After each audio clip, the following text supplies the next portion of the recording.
देखते ही डोले ला भीतर से मन, तू ही लाखों में बाड़ू एक हमरा पसंद। तुके देखते ही डोले ला भीतर से मन, तू ही लाखों में बाड़ू एक हमरा पसंद।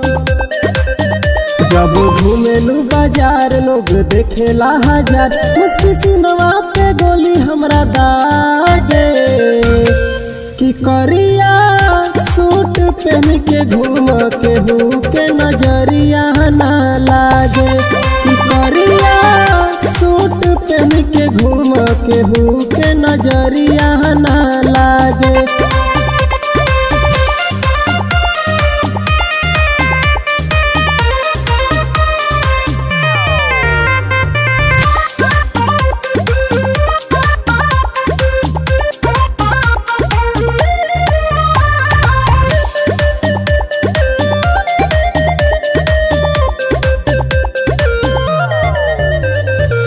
बाल में गजरा आँखी में कजरा, चल बुझे मेकअप लगा के कर न नजरिया लड़ी हो।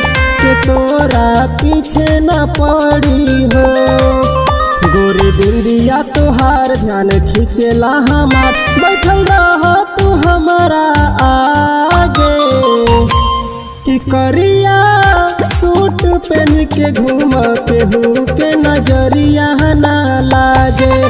कि करिया सूट पहन के घूम केहू के नजरिया ना लागे।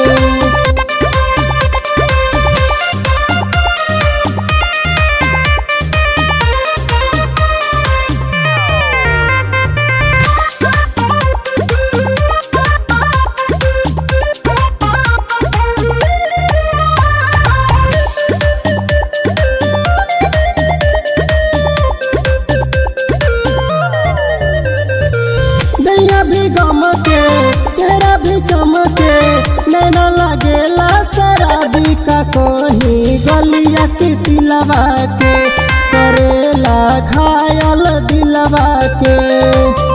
हट तो से ना ध्यान बन जा बबलू के जान, जुटल किस्मत के तोहरा से भागे। कि करिया सूट पहन के घूम केहू के नजरिया ना लागे। कि करिया सूट पहन के घूम केहू के नजरिया ना लागे।